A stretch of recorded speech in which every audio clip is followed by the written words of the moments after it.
온전한 삶을 향하여라는 큰 주제를 가지고 우리가 말씀을 계속 묵상해 오고 있습니다. 오늘 네 번째 섹션의 또 네 번째 말씀 제목은 공동선을 추구합시다. 이런 제목으로 말씀을 나눠 드리려고 합니다. 지난주에 저희들이 말씀 나눌 때 훌륭한 시민이 되십시오. 그렇게 이제 제목을 가지고 말씀을 나눴습니다.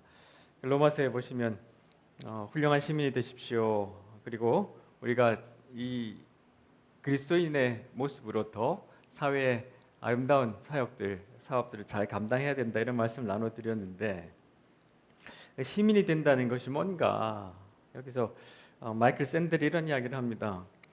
시민이 된다는 것은 자기가 살아가는 가장 좋은 방식을 고민한다는 것, 또한 자기를 온전하게 인간적 존재로 만들어주는 미덕이 무엇인지 고민한다는 뜻이다. 우리가 말씀의 큰 주제가 온전한 삶을 향하여라는 그런 이제 큰 제목이 있잖아요. 시민 된다는 것도 비슷한 것 같아요. 삶의 좋은 방식, 인간의 어떤 모습이 가장 아름다운 모습인가를 고민하는 것, 그런 것인데, 또한 그 시민 의식이라고 번역한 citizenship, 이것은 시민다움을 의미하는데, 시민이 시민다운 자질을 갖는 것, 시민이 시민으로 적절한 자치를 행사하는 것을 말한다. 그러니까 스스로 갖고 있는 여러 가지 역량을 가지고 사회에서 역할을 감당한다는 뜻이 시민의식이라고 말할 수 있습니다. 그리고 이제 동사나 형용사로 이렇게 civilize 하면 civilized라고 하면 문명화나 시민화 이렇게 이제 번역이 되기도 하는데, 이 뜻은 야만에서 벗어난 것. 그래서 시민화되고 문명화된 것을 이렇게 표현하는데, 사회가 높은 수준의 문화적, 법적, 윤리적 발전 상태를 이룬 것이 시민화된 사회, 이렇게 말씀을 지난주에 나눠드렸습니다. 근데 이렇게 좋은 말을 갖고 있지만 우리 사회가 녹록지 않아요. 그렇죠? 그렇게 살기가 쉽지 않습니다. 마이클 샌델이 이런 이야기를 합니다. 트럼프가 대통령 선거에 당선됐던 것은 미국에서 사회적 유대감이 무너지고 민주주의의 조건이 훼손되었음을 가리키는 일종의 징후였다. 근데 또 나왔어요. 승자와 패자 사이에 분열의 골은 수십 년에 걸쳐 깊어졌으며 정치의 독이 되어 사회를 갈기갈기 찢어놓고 있다. 1980년대와 1990년대 이후로 엘리트 지배층은 신자유주의 세계화 작업을 진행했는데, 그들이 추진한 세계화는 부유층에게는 엄청난 이득을 안겨줬지만 노동자 계층 대부분에게는 실직과 임금 동결이라는 고통만 안겨줬다. 신자유주의의 세계화를 지지하는 사람들은 승자에게 돌아가는 이득을 패배자들에게도 나눌 수 있다고 주장했다. 이걸 낙수 효과 그렇게 표현했죠. 그러나 마땅한 보상은 지금까지 단 한 번도 없었다. 또 이 책에서 말하기를 이것을 이제 트럼프가 약속했지만 한 번도 자기를 지지한 사람들에게 그 약속을 실천한 적이 없었다. 이렇게 이야기를 합니다. 우리가 이 미국의 상황을 보는 것이 남의 상황만 이렇게 살펴보는 것이 아니라, 지금 우리 대통령 이름도 여기에 집어넣으면 얼마 차이 나지 않아요. 우리도 IMF 위에 신세계화가 급속히 진행됐고, 우리도 급격한 어떤 신분 아니면 소득의 격차가 극심한 나라가 되어서 서로 싸우고 있는 상황이 되었습니다. 이런 곳에서 시민으로 산다는 것이 참 어렵고 그리스도인으로 산다는 것이 쉽지 않습니다. 에베소서에서의 오늘 말씀은 이렇게 말합니다. 주님의 크신 능력으로 강해지십시오. 사탄의 악한 속임수에 넘어가지 않도록 하나님의 무기로 완전 무장하시기 바랍니다. 자, 여기 중요합니다. 우리의 싸움은 이 땅의 사람들이 대항하여 싸우는 것이 아니라 이 세상의 어두운 세력들과 공중의 권세 잡은 악한 영들에 대항하여 싸우는 것입니다. 자, 이걸 우리가 이 구절을 보면 영적 전쟁 이렇게 많이 떠올립니다. 그렇죠? 우리가 살아가는데 대항하고 싸우는 그리스도인들이 싸우는 것은 저 마귀, 저 사탄, 공중권세 잡은 악한 영 이러면 막 우리가 막 옛날에 이런 거 있죠. 뭐 나사렛 예수 이름으로 명하노니 뭐 이런 이제 막 집회에 가면 이런 일들이 많았었죠. 우리가 그런 권세가 있다는 것을 부인하는 것이 아니라 이 에베소서의 말씀은 조금 더 실제적입니다. 여기서 말하는 이 세상의 어두운 세력들과 권세 잡은 악한 영들은 사탄 마귀만을 칭하지는 않습니다. 어떨 때 이 세상에 막 이기적이고 악독하고 뭐 편협되고 충돌할 때 막 이 영적 전쟁하는 사람들이 저 사탄 때문에 그렇다고 하면 사탄이 굉장히 억울해요. 내가 한 게 아닌데 이거는 지네들끼리 해놓고 왜 나한테 이 사탄과 악한 권세의 영이라고 몰아붙이냐라고 되게 억울할 것 같습니다. 자, 이럴 때 베드로전서에 보시면 마음을 강하고 늘 주의하십시오. 원수 마귀가 배고파 으르렁거리는 사자처럼 먹이를 찾아 돌아다니고 있습니다. 마귀에게 지지 말고 믿음에 굳게 서 있기 바랍니다. 온 세상의 모든 성도들도 여러분과 같은 고난을 겪고 있습니다. 이 표현은 어떤 또 표현이냐면 우리가 그리스도인으로 제대로 살고 좋은 시민으로 살기 위해서 노력할 때 그 반대 세력이 있어요. 그것을 싫어하고 미워하는 어두운 세력들이 있습니다. 그것들이 계속해서 우리를 재감염시키려고 또 다른 방향으로 우리에게 영향을 미치려고 끊임없이 우리를 놔두지 않습니다. 그것이 가장 크게 이 시대에 작동하는 원리는 소비주의라는 정신입니다. 우리를 계속해서 좋은 그리스도인으로 살고 좋은 시민으로 살지 못하게 방해하는 세력들, 우리의 모습을 바꾸려고 하는 세력들이 있다는 현실을 우리가 분명히 직시를 해야 합니다. 고린도후서 10장 3절에서 6절에도 이런 이야기를 합니다. 세상은 원칙이 없습니다. 인정사정 없는 냉혹한 곳입니다. 세상은 정정당당하게 싸우지 않습니다. 그러나 우리 그리스도인은 그런 식으로 싸우지 않습니다. 이제까지도 그랬고 앞으로도 그럴 것입니다. 우리 일에 사용하는 도구는 마케팅이나 시세를 조작하는 데 쓰이는 것이 아니고 우리의 도구는 타락한 문화 전체를 뒤엎는 데 쓰이는 것입니다. 하나님의 강력한 도구를 사용하여 뒤틀린 철학을 문세하고 하나님의 진리를 가로막기 위해 세워진 장벽들을 허물고 모든 흐트러진 생각과 감정과 충동을 그리스도께서 조성하신 삶의 구조에 맞게 변화시키는 것입니다. 우리의 도구는 모든 방해의 원인을 제거하고 우리가 그리스도인으로 살아가고 좋은 시민으로 살아가는 이 방식을 방해하는 모든 것을 제거하고 성숙에 이르는 순종의 삶, 우리가 성숙에 이른다는 것은 그리스도를 닮는다는 것입니다. 그 순종의 삶에 이를 수 있도록 우리는 준비된 도구로 이 세상과 싸운다. 이렇게 또한 말씀하고 있습니다. 앞뒤의 말씀을 좀 이제 종합해 보면 우리는 끊임없이 이 세상의 반목된 문화들과 잘못된 것들을 향해서 깨어 있고 싸워야 된다고 이야기를 하고 있죠.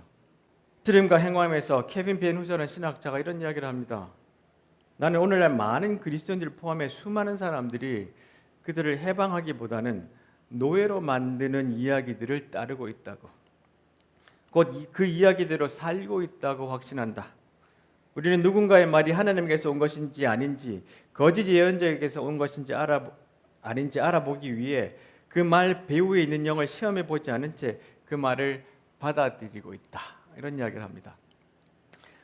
우리가 그리스도인으로 살지만 세상에 있는 이런 수많은 메시지들, 어떨 때는 유혹하고 잘못되고 이런 것들을 점검해보고 성찰해보지 않고 그냥 그대로 그냥 우리도 세상 닮은 그리스도인으로 살아가게 된다는 거예요. 그러니까 그것은 억압하고 더 가두고 또 포로로 잡혀있게 만드는 이 세상의 방식이 우리도 그렇게 살아가는데 익숙해지고 점점 그것이 당연한 것으로 알고 살아가게 된다. 그것에 대해서 질문해보지 않는다. 그것이 그리스도의 삶을 반대로 살아가게 만드는 것이냐는 것을 더 한번 성찰해보지 않고 그대로 살아가는 위험 속에 있다. 이런 말씀을 하고 있습니다.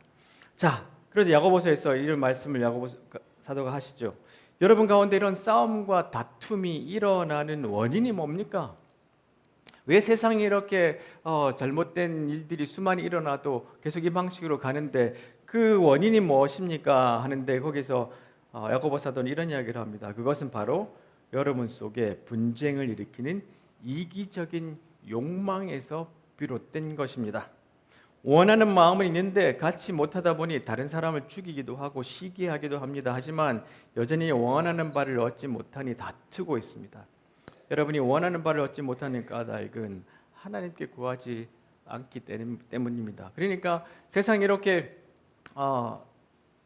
좀 더 문명화된 세상으로 더 발전되어 나아가지 않고 오히려 야만적인 세상으로 되돌아갈 것 같은 위기에 처한 것은 우리 안에 이런 이기적인 욕망이 큰 원인이라는 것을 말씀하고 있습니다. 이 이야기는 성경에 많이 찾아볼 수 있습니다. 갈라디아서에도 보시면 내가 드리는 조언은 이러합니다. 자유롭게 살되 하나님의 영이 이끌고 북돋아 주시는 대로 사십시오. 그러면 여러분이 이기심이라는 욕망에 휘둘리지 않을 것입니다. 우리가 세상의 방식, 아까 말했던 그 케빈 베누저가 말했던 것처럼 세상의 노예 방식으로 따라가는 것이 아니라 주님 성령이 이끄시는 삶으로 자유로운 사람으로 살게 되면 세상의 이기적인 욕망 안에 휘둘리지 않게 된다는 것을 말하고 있죠. 우리 안에는 죄스러운 이기심이 자리 잡고 있어요. 그것은 자유로운 영, 성령을 거스르게 됩니다. 자유로운 영은 이기심과 양립할 수 없습니다. 그 두 가지 생활 방식은 정반대입니다. 여러분은 그날 기분에 따라서 어떤 때는 이렇게 살고 어떤 때는 저렇게 살 수 없습니다.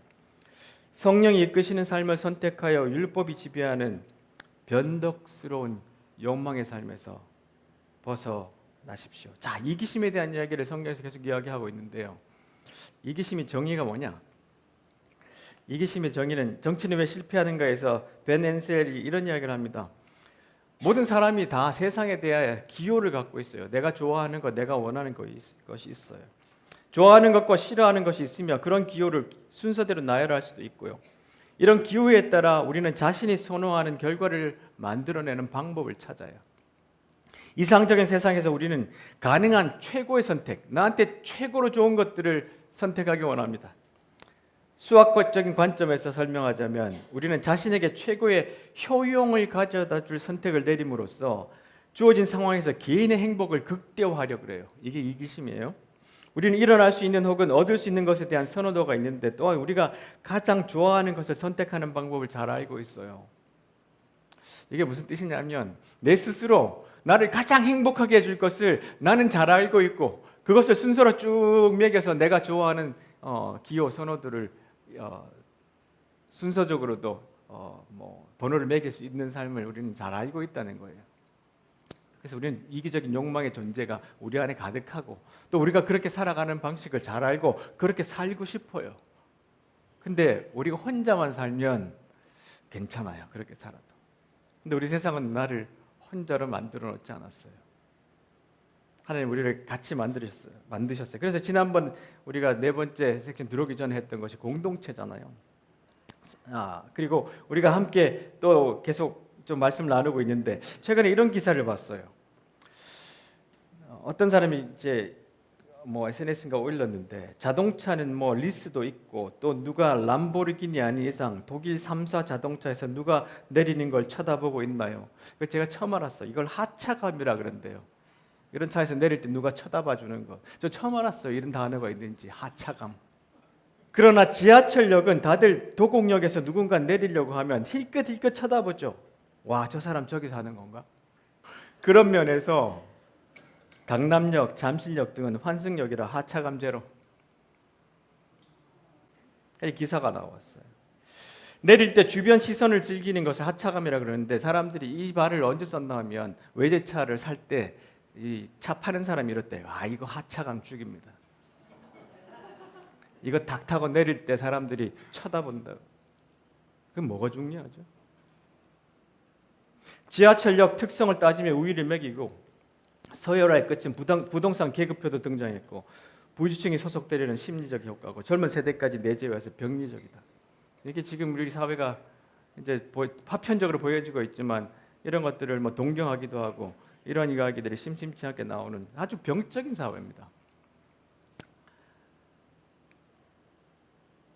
마이클 샌델 이야기를 다시 돌아보면 최근 수십 년 동안 자신의 분야에서 정상에 오른 사람들은 오로지 자신이 잘나서 성공했으므로 시장이 자신에게 내리는 보상을 받을 자격이 자신에게 있으며 뒤처진 사람들 패배자의 운명을 받아들여야 한다고 믿게 됐다. 성공을 바라보는 이러한 사고방식은 얼핏 보면 매력적인 원칙인 능력주의의 이상, 즉 기회가 평등할 때 승자는 자신이 거둔 승리의 보상을 받을 자격이 있다는 발상에서 비롯됐다. 이게 능력주의라는 거죠. 우리나라는 시험주의로도 통합니다. 물론 실제 현실에서는 능력주의의 이상을 찾아보기 어렵다. 왜냐하면 기회가 전혀 평등하지 않기 때문이다.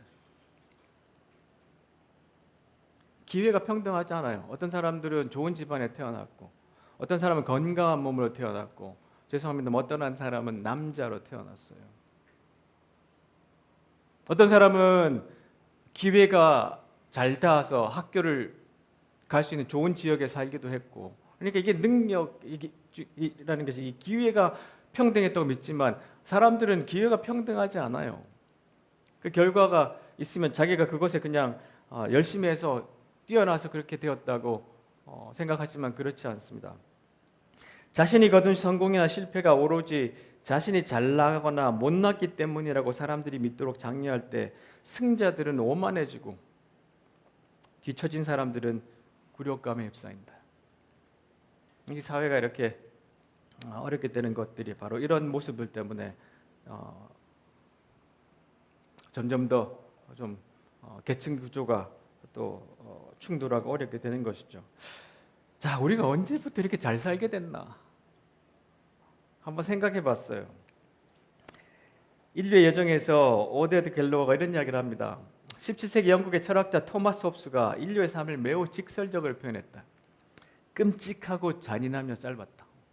우리 17세기에 사는 사람들의 삶이 17세기 때 아이 넷이 태어나면 그중 한 명은 추위와 배고픔, 질병으로 첫 돌 전에 죽었고 출산 중에 사망하는 산모도 많았으며 기대 수명은 40을 넘기는 경우가 드물었다. 태양이 지평선으로 넘어가면 어둠이 모든 것을 집어삼켜 버리던 시기다. 남녀노소 할 것 없이 식수를 길어오는데 오랜 시간을 쏟아부어야 하고 목욕은 어쩌다 한 번씩만 할 수 있으며 겨울에는 집안의 자욱한 연기를 견뎌내야 한다. 대부분이 시골에서 태어난 곳을 벗어나는 일은 드물었다. 먹을거리는 보잘것없고 단조롭기 그지없었고 글을 읽지도 쓰지도 못했다. 경제위기가 닥치면 단순히 허리띠를 졸라매는 것 말고는 방법이 없었다. 숱한 이들이 허리띠를 졸라매다 굶어 죽고 목숨까지 잃었다. 한마디로 암울한 시대였다. 17세기만 해도 이런 삶을 살았는데요. 우리나라는 더 오래됐죠. 더 최근이 그죠? 최근까지 어려운 삶을 살았어요. 보세요. 조선시대 평균 수명 보니까 천민 노비가 평균 30에서 40세입니다.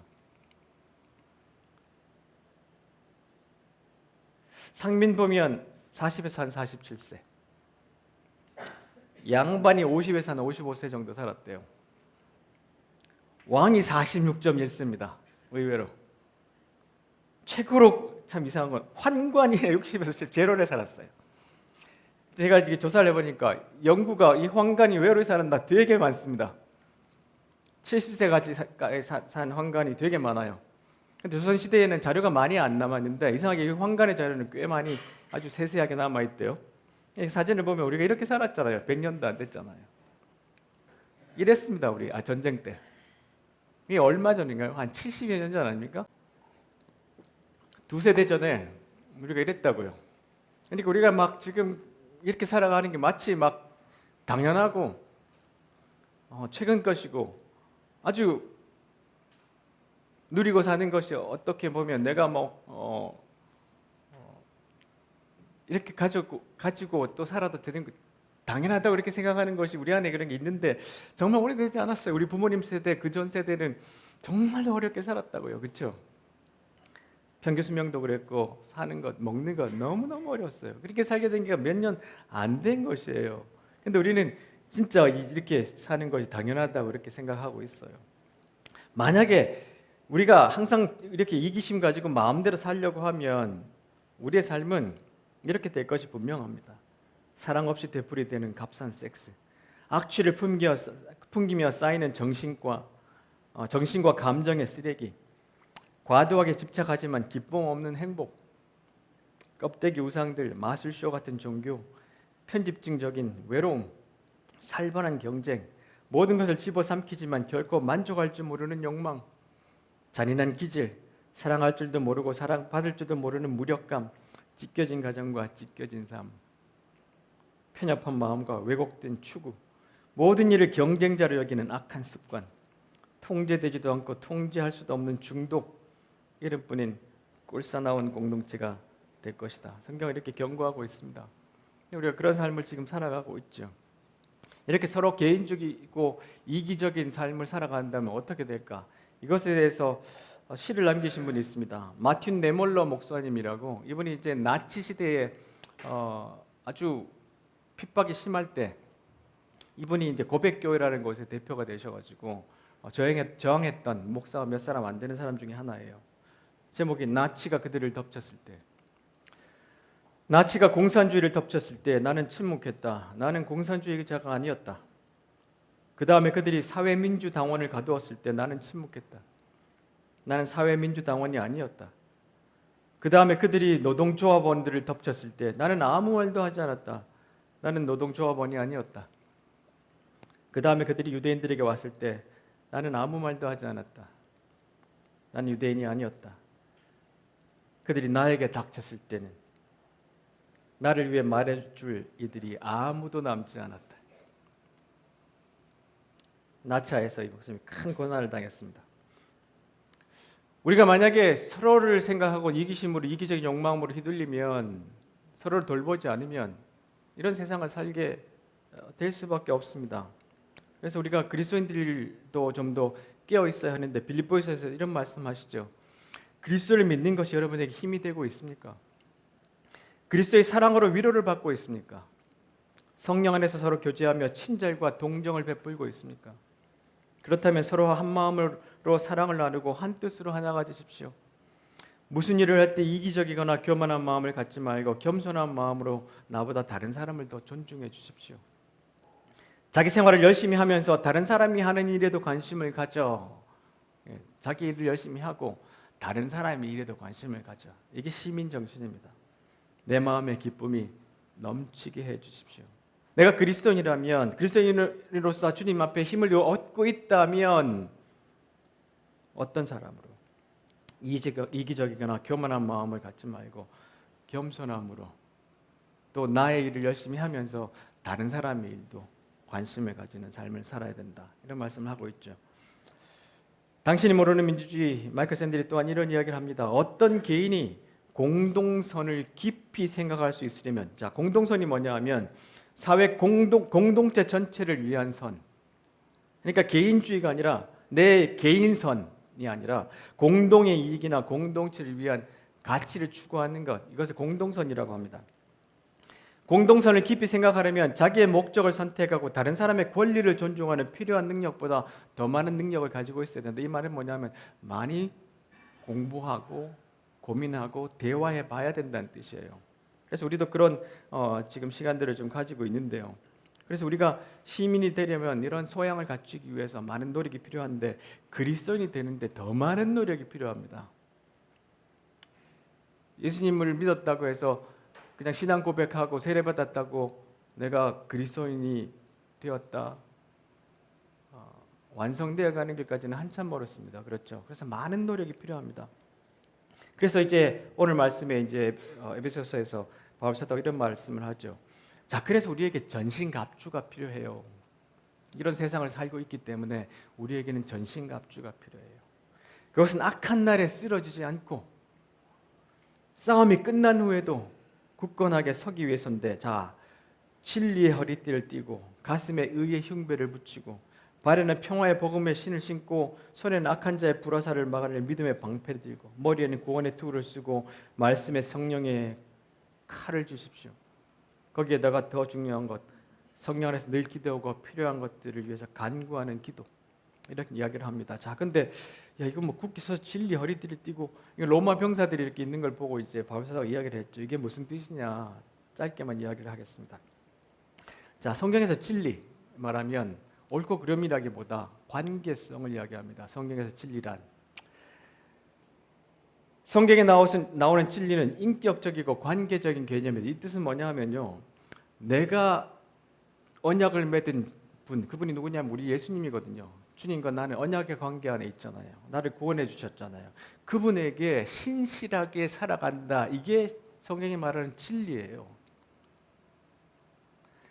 주님이 나에게 명령하신 것을 아주 신실하게 지키고 살아가고 그것을 내가 구체적으로 일상생활에서 실천하며 살아간다. 이게 진리의 삶을 산다는 뜻이에요. 내가 그냥 지식으로만 알고 있다는 뜻이 아니에요. 진리의 허리띠를 띈다는 것은 바로 내가 신실하게 중심을 꽉 잡고 주님이 우리에게 명령하신 대로 내 삶을 일상생활 가운데 그것을 살아내는 것, 이게 진리의 허리띠를 띠고 살아간다는 뜻이에요. 또한 1세기 때 평화의 신을 신고 말할 때 이 평화라는 것이 뭐냐면 샬롬이잖아요. 그렇죠? 샬롬. 샬롬은 뭐냐면 안녕. 인사할 때도 이렇게 쓰죠. 이 뜻은 잘 지낸다는 뜻이에요. 여기서 안녕이라는 삶은 모든 면을 다 포괄하는데 우리가 맺는 모든 삶, 관계에서 오는 축복, 윤택함, 풍성함, 조화라는 의미를 갖고 있어요. 그러니까 복음의 평안의 신발을 신었다는 것은 바로 이 사회의 안녕을 위해서 내가 살아간다는 뜻이에요. 그렇게 우리가 일상생활 가운데 주님이 말씀하시는 샬롬을 실천하며 살아가는 것이 우리에게 주신 예수님의 명령인데 그것을 신심함으로 살아내는 것. 기사 소개를 하라고 좀 설교를 마치려고 해요. 최근에 나는 택시 운전사라는 이제 제목으로 이렇게 시리즈를 기사를 쭉 연재하는 분이 계십니다. 이분이 이런 이제 기사를 써서 저의 눈을 끌었는데 제목이 무신론자인 내가 교회의 부흥을 원하는 이유, 이런 제목으로 기사가 하나 올라왔어요. 이분이 이제 택시 운전사인데 택시 운전을 하다 보니까 이렇게 여러 사람들 만나는데 이게 어떤 분들은 꼭 와서 전도하시려는 분 계시잖아요. 저도 옛날에 많이 그랬는데 이렇게 말을 이렇게 걸면서 혹시 교회 다니시나요? 이런 이야기를 이제 하는데 이분이 이제 무신론자예요. 근데 이제 막 교회 다닙니다 그러면 어느 교회 다니세요? 뭐 이럴까봐 사람이 그냥 솔직하게 전 교회 안 다닙니다 그런 이야기를 했는데 이분이 내리면서 꼭 교회 다니세요 그러고 이제 내렸대요. 자, 근데 이 사람은 이제 교회를 되게 싫어하는 사람이에요. 운전사가 옛날부터 이제 막 그 산업화되고 막 한국이 이제 커질 때 대형교회가 했던 여러 가지 모습들, 막 조찬기도회 뭐 이런 것들, 막 그래서 이 기독교를 진절머리 나게 싫어했던 사람인데 이 사람이 갑자기 자기가 입양하면서 입양에 관심이 생겨서 쭉 연구를 해봤는데요. 한국의 입양 부모 중에 기독교인 엄마 비율이 92.2%라는 걸 알았어요. 그 중에 개신교가 78.9%고요. 아버지가 성직자인 경우가 17.7%. 그러니까 굉장히 높은 퍼센테이지잖아요. 그렇죠? 근데 이 사람이 왜 그랬나 살펴보니까 성경 안에 고아와 과부를 돌보라는 이야기가 어마어마하게 많은 걸 발견했어요. 아, 그래서 그리스도인들이 이렇게 입양을 하는구나. 그래서 이렇게 뒤에 이런 말을 썼어요. 대형교회 중심으로 성장한 한국 개신교에 대해 여전히 의구심과 불편함을 떨치지 못하고 있는 무신론자인 나는 우리 주변 곳곳에 조용하게 서 있는 작은 교회들의 부흥을 원한다. 나에게 없는 하나님이지만 우리나라 대한민국은 여전히 아이들의 하나님이 필요한 사회다. 이게 그리스도인들의 빛과 소금으로 사는 모습이잖아요. 이기심하고는 정반대예요. 여러분 요새 최근에 저희 가정 알지만 죽을 고통을 합니다.